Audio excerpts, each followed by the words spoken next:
जब पेशाब ब्लैडर में रुका रहता है किसी भी कारणवश, then it leads to formation of a bladder stone. Bladder stone के लक्षण डिपेंड करते हैं कि किस तरह का ब्लैडर स्टोन है और कितने ब्लैडर स्टोन है। कुछ ब्लैडर स्टोन बड़े स्पिक्यूलेटेड होते हैं। स्पिक्यूलेटेड मतलब जैसे शहतूत होता है ना, उसके चारों तरफ ऐसे नुकीले नुकीले कांटे से निकले रहते हैं। ब्लैडर स्टोन का जो पेन होता है वो टिपिकली मेल्स में टिप ऑफ द पेनिस पे आता है। जो ग्लांस पेनिस होती है उसके टिप पे बिल्कुल पेन होता है। तो मरीज को ऐसा लगता है कि मुझे बहुत जोर की पेशाब आ रहा है और बिल्कुल जलन हो रही है, बहुत दर्द हो रहा है, बहुत सीवियर पेन होता है, मरोड़ के साथ पेन होता है। मरीज पेशाब करने की कोशिश करते हैं और पेशाब होता नहीं है। तो एक दो ड्रॉप ब्लड निकल आती है, थोड़ा बहुत पेशाब होगा तो स्क्वीज आउट होकर बाहर आ जाएगा। It's a very very painful disease. अगर यूजुअली 1-1.5 सेंटीमीटर से बड़ा स्टोन है तो पेशाब की नली से एक पतली सी दूरबीन चली जाती है, जिसको फ्लेक्सिबल सिस्टोस्कोप या एंडोस्कोप कहते हैं। उसी के थ्रू एक पतला सा लेज़र फाइबर होता है, उससे इसको पल्वराइज कर देते हैं, पाउडर बना देते हैं स्टोन को लेज़र से, और वो पेशाब में बह के निकल जाता है। आज सेहतनामा में बात यूरिनरी ब्लैडर स्टोन पर। पेशाब की थैली में पथरी क्यों हो जाती है और इसका इलाज क्या है और कैसे बच सकते हैं, जाने माने यूरोलॉजिस्ट और kidney transplant surgeon doctor Priyadarshi Ranjan ji हमारे साथ हैं, उनसे बात करते हैं। Welcome sir. Hello ma'am, thank you so much. So urinary bladder stone, इसकी रीज़न क्या होती है? यूरिनरी ब्लैडर स्टोन का अर्थ होता है पेशाब की थैली में स्टोन। तो इसको जानने से पहले एक बेसिक आइडिया ये होना चाहिए कि हमारी बॉडी में पेशाब बनता कैसे है और कैसे उसका फ्लो का डायरेक्शन होता है। तो पेशाब बनने की प्रक्रिया ऊपर किडनी से शुरू होती है। 2 किडनी होती हैं, उसके पाइप के थ्रू, यूरेटर के थ्रू यूरिन नीचे आता है और एक पाउच की तरह का स्ट्रक्चर होता है, उसमें इकट्ठा होता है, जिसको कि यूरिनरी ब्लैडर कहते हैं। और उसके बाद जब किसी को पेशाब करना होता है तो एक पेशाब की नली होती है जिसको यूरेथ्रा कहते हैं, उसके थ्रू वो सारा पेशाब निकल जाता है। तो यूरिनरी ब्लैडर एक स्टोरेज प्लेस है जहाँ पर कि यूरिन 400-500 ml स्टोर होता है और उसके बाद निकल जाता है। तो जैसे गॉल ब्लैडर भी एक स्टोरेज ऑर्गन है, उसी तरह से यूरिनरी ब्लैडर स्टोरेज ऑर्गन है। उसमें पथरी 2-3 कारणों से बनती है। Basically there are 2 reasons. One is a primary bladder stone and the other is a secondary bladder stone. जो प्राइमरी ब्लैडर स्टोन है ये बड़ा रेयर होता है। प्राइमरी ब्लैडर स्टोन या तो कोई ऐसी यूरेटर में कोई पथरी हो छोटी सी, वो नीचे आके यहाँ ब्लैडर में पड़ी रहे और उसी के ऊपर बड़ा स्टोन बन जाए, इस तरह का होता है। या कई बार कुछ तरह की विटामिन डेफिशिएंसीज होती हैं जिसमें एक्सफोलिएशन होते हैं, या कई इन्फेक्शंस होते हैं, बिलार्जिया या हमारे देश में तो बड़े अनकॉमन है, उसके ऊपर स्टोन बन जाए। तो एक तो ये प्राइमरी ब्लैडर स्टोन होता है और दूसरा secondary bladder stone. Secondary bladder stone is the most commonest type of stone which we see. I would say more than 90% bladder stones are secondary bladder stone. Secondary bladder stone बनता है जब पेशाब की थैली के आउटलेट में obstruction होता है। सो ये ऑब्स्ट्रक्शन हो सकता है जैसे कि पुरुषों में प्रोस्टेट की वजह से, या यूरेथ्रल स्ट्रक्चर की वजह से, या ब्लैडर नेक किसी का बहुत हाई होता है ब्लैडर नेक ऑब्स्ट्रक्शन की वजह से, या और भी कोई भी ऐसा कारण जिससे कि पेशाब अंदर ब्लैडर में रुकने लगे।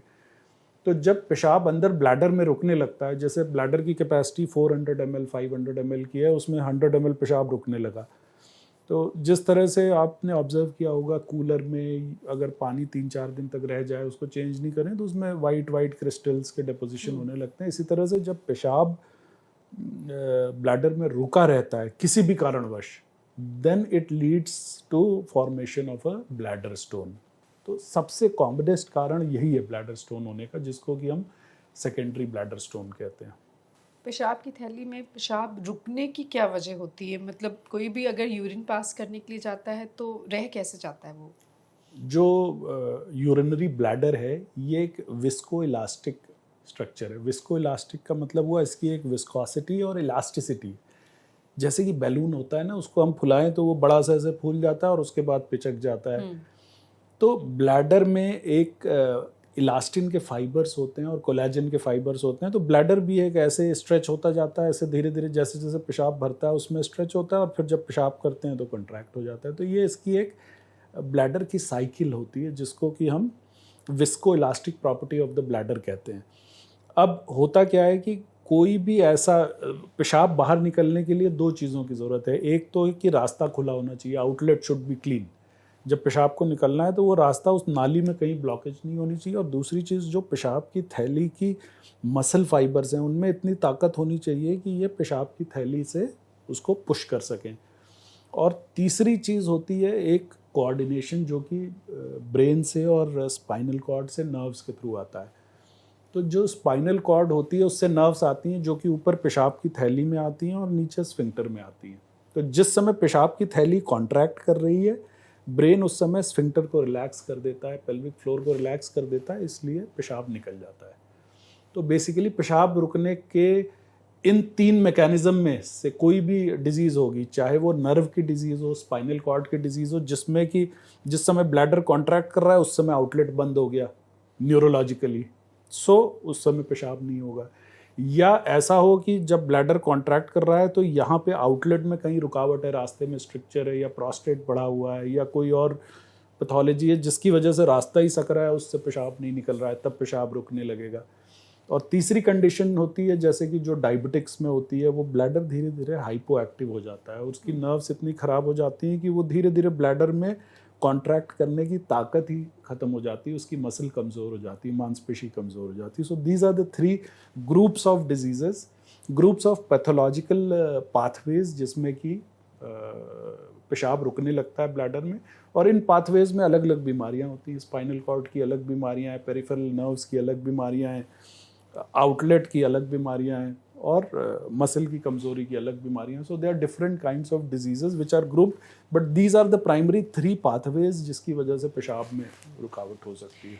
लक्षण क्या होते हैं कि यूरिनरी ब्लैडर स्टोन है? ब्लैडर स्टोन के लक्षण डिपेंड करते हैं कि किस तरह का ब्लैडर स्टोन है और कितने ब्लैडर स्टोन है। कुछ ब्लैडर स्टोन बड़े स्पिक्यूलेटेड होते हैं। स्पिक्यूलेटेड मतलब जैसे शहतूत होता है ना, उसके चारों तरफ ऐसे नुकीले नुकीले कांटे से निकले रहते हैं, तो ये ब्लैडर को रगड़ते रहते हैं, ब्लैडर का जो सेंसरी एंटीना है उसको रगड़ते रहते हैं, और ऐसा मरीज को एहसास दिलाते रहते हैं कि पेशाब आ रहा है, पेशाब आ रहा है, और पेशेंट पेशाब करने जाता है और उसको पेशाब होता नहीं है। इसका बड़ा क्लासिकल सिम्टम है, इसको कहते हैं स्ट्रैंगुरी। स्ट्रैंगुरी एक शब्द है जिसको डिराइव किया गया स्ट्रैंगुलेशन वर्ड से। स्ट्रैंगुलेशन का अर्थ होता है कि किसी का गला दबा देना, सांस दबा देना। तो स्ट्रैंगुरी एक ऐसा सिम्टम है जिसमें कि वो ब्लैडर स्टोन, ब्लैडर का अगर हम स्ट्रक्चर देखें तो उसका एक ऐसे पाउच लाइक स्ट्रक्चर होता है, और नीचे एक एरिया होता है जहाँ पर बहुत ढेर सारे नर्व फाइबर्स होते हैं, उसको कहते हैं ट्राइगोन। सो इस एरिया में बहुत ज़्यादा रिसेप्टर्स होते हैं जो कि सेंसेशन, ये एक एंटीना की तरह है ब्लैडर का, इसमें कोई भी चीज़ भरेगी तो वो सेंसेशन ब्रेन में जाएगा कि यहाँ पे कुछ बोझ है, और ब्रेन कमांड देगा स्पाइनल कॉर्ड को कि इसको बाहर निकालो। So as soon as that stone touches that part of the bladder which is the trigone, ये इरिटेट करने लगता है ब्लैडर को, और जब ब्लैडर इरिटेट होता है तो there is an intense desire to pass urine. तो मरीज़ को ऐसा लगता है कि मुझे बहुत जोर की पेशाब आ रहा है और बिल्कुल जलन हो रही है, बहुत दर्द हो रहा है पेड़ू में, जो क्लासिकली कहते हैं कि ये पेट के निचले हिस्से में, जस्ट बिलो द अम्बलाइकस, और उससे नीचे वाले हिस्से में बहुत सीवियर पेन होता है, मरोड़ के साथ पेन होता है। मरीज़ पेशाब करने की कोशिश करते हैं और पेशाब होता नहीं है, तो एक दो ड्रॉप ब्लड निकल आती है, थोड़ा बहुत पेशाब होगा तो स्क्वीज आउट होकर बाहर आ जाएगा। It's a very very painful disease. Again, अगर कोई स्टोन है जो कि बिल्कुल राउंडेड है, सेकेंडरी स्टोन है, सॉफ्ट सा स्टोन है, वो ज़्यादा इरिटेशन नहीं कर रहा है, तो उसमें भी ये सिम्टम्स होते हैं, लेकिन उनकी सीवियरिटी बड़ी कम हो जाती है। और जैसे ही मरीज़ लेटता है या पोजीशन चेंज होती है तो वो स्टोन की पोजीशन चेंज होती है, तो वो पूरा जो एपिसोड होता है वो ख़त्म हो जाता है। तो सबसे इम्पॉर्टेंट सिम्टम ब्लैडर स्टोन का होता है strangury, along with passage of some amount of blood, and which is relieved by change in posture।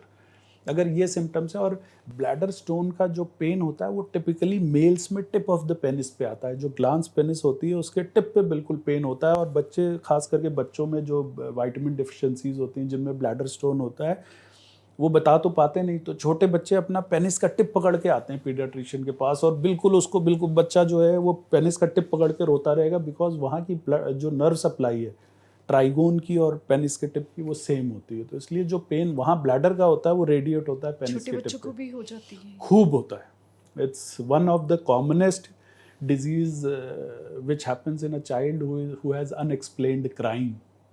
दिन भर बच्चा रोता रहता है पेनिस की टिप पकड़ के.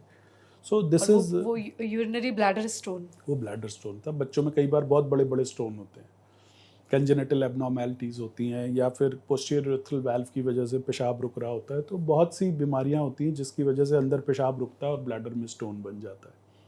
ओके, तो बच्चों में भी वजह वही होती है हाँ, कि pathophysiology is the same. Okay, अलग अलग एज ग्रुप में अलग अलग चीज़ की deficiency, neurological disease, spinal cord disease, वो अलग अलग वो है, लेकिन यही 3 पाथवे हैं, मैकेनिज्म यही है. तो ये सिम्टम्स काफ़ी हैं कि यूरिनरी ब्लैडर स्टोन है, पेशाब की थैली में पथरी है. तो क्या इसके बाद ट्रीटमेंट क्या होता है फिर इसका? इसका ट्रीटमेंट के लिए सबसे पहले ये देखा जाना चाहिए कि ये प्राइमरी ब्लैडर स्टोन है या सेकेंडरी ब्लैडर तो स्टोन कोई है. टेस्ट होता है जिससे पता चलता है कि ब्लैडर स्टोन है? ब्लैडर स्टोन के लिए जो है अल्ट्रासाउंड या सिंपल एक्सरे, KUB या पेल्विस का एक्सरे करके या सिंपल अल्ट्रासाउंड से तुरंत पता चल जाता है कि पेशाब की थैली में स्टोन है. स्टोन कितना बड़ा है, कितने नंबर हैं उसके, और क्या कारण है, इस पर डिपेंड करता है कि उसका इलाज कैसे करना है. आज के समय में 99% ब्लैडर स्टोन हम लोग दूरबीन से इजीली लेज़र से बर्स्ट करके उसको पाउडर बना के निकाल लेते हैं. लेकिन ब्लैडर स्टोन में सबसे इम्पॉर्टेंट जो डायग्नोस्टिक पॉइंट है वो ये है कि ये बना क्यों, इसके लिए ज़रूर इवैल्यूएशन होनी चाहिए कि कहीं कोई अगर 40-50 साल के आदमी में बन रहा है तो कोई प्रोस्टेट तो उसका नहीं बढ़ा हुआ है, प्रोस्टेटिक ऑब्स्ट्रक्शन है. यंग मेल में है तो कहीं कोई उसको स्ट्रक्चर तो नहीं है. अगर किसी लेडी में है तो उसको कहीं डिट्रूसर स्फिंक्टर डिससाइनर्जिया तो नहीं है, या कोई स्पाइनल कॉर्ड की इशू तो नहीं है, या कोई स्टेनोसिस तो नहीं है. तो ये रूल आउट किया जाना चाहिए, क्योंकि अगर हम स्टोन को निकाल भी देंगे, अगर पेशाब बार बार बचेगा ब्लैडर के अंदर तो वो स्टोन दोबारा बन जाएगा. दोबारा होने के चांसेस होते हैं यूरिनरी अगर ब्लैडर आपने स्टोन. उस और मेल और फीमेल दोनों में और बच्चों में भी आपने कहा बच्चों में भी टेंडेंसी किस में ज़्यादा है? मेल्स में बिकॉज मेल्स में सेकेंडरी स्टोन्स बड़े कॉमन होते हैं. मेल बेबीज में बिकॉज जो मेल्स की जो पेशाब की नली होती है आउटसाइड द ब्लैडर, ब्लैडर से बाहर जो पेशाब निकलने का रास्ता है वो बहुत लंबा होता है, 24 सेंटीमीटर का, और फीमेल की यूरेथ्रा 4 सेंटीमीटर की होती है.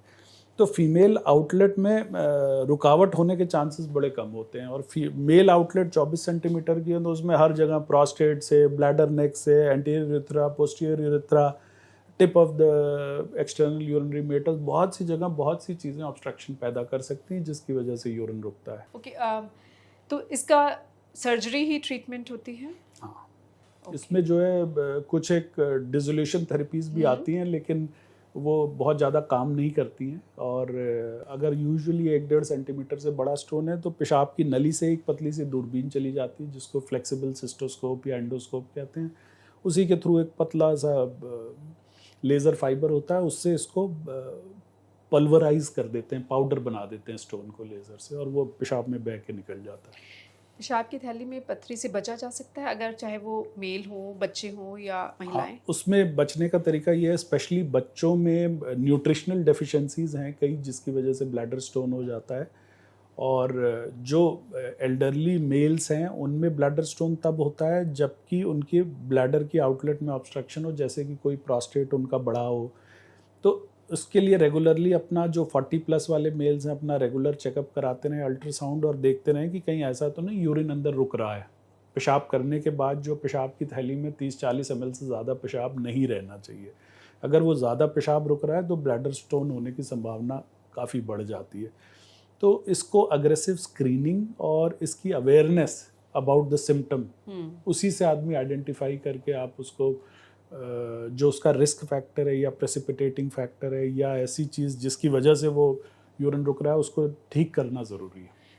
बच्चों में जो पेशाब की थैली में पथरी होती है, मैं उस पर ज़रूर, मुझे लग रहा है ये बहुत ज़रूरी है बात करना. आप कह रहे हैं बहुत कॉमन होता है और उसके सिम्टम्स भी आपने बताए हैं.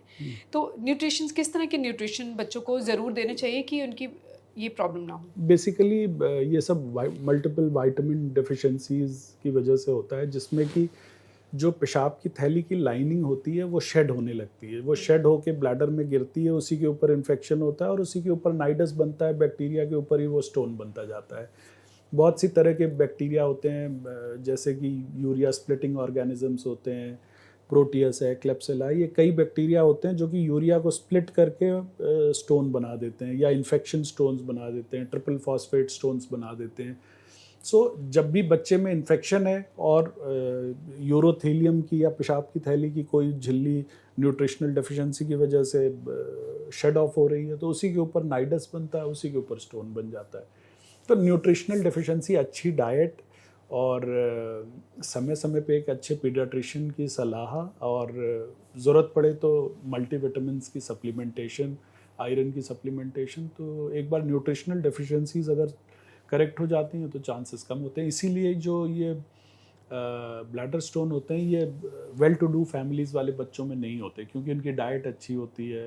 ये ज़्यादातर हमें गांव के या जो जिनकी डाइट प्रॉपर नहीं होती उन बच्चों में ज़्यादा देखने को मिलती है। यूरिनरी ब्लैडर स्टोन से बचा जा सकता है? हो ही ना? उसका यही तरीका है कि कोई भी ब्लैडर आउटलेट ऑब्स्ट्रक्शन अगर हो रहा है, बिकॉज मोस्टली ये प्राइमरी ब्लैडर स्टोन से बचने के लिए तो मैंने आपको बताया डेफिशिएंसीज, क्या डाइट प्रॉपर होनी चाहिए, पानी एडिक्वेट लेना चाहिए, और सेकेंडरी ब्लैडर स्टोन से बचने के लिए पेशाब की थैली के आउटलेट में ऑब्स्ट्रक्शन नहीं होना चाहिए। तो कोई भी ऐसा सिम्टम है जिसमें कि पेशाब में जोर लगाना पड़ रहा है या पेशाब अंदर रुका हुआ है या थोड़ा सा ऐसा महसूस होता है कि खुल के पेशाब नहीं आया, रात में बार बार उठना पड़ रहा है, तो उसको करेक्ट कर लेंगे तो स्टोन नहीं बनेगा। टाइमली अगर उसको ट्रीट कर ले तो स्टोन नहीं बनेगा। स्टोन नहीं बनेगा। Thank you so much for this. Welcome ma'am.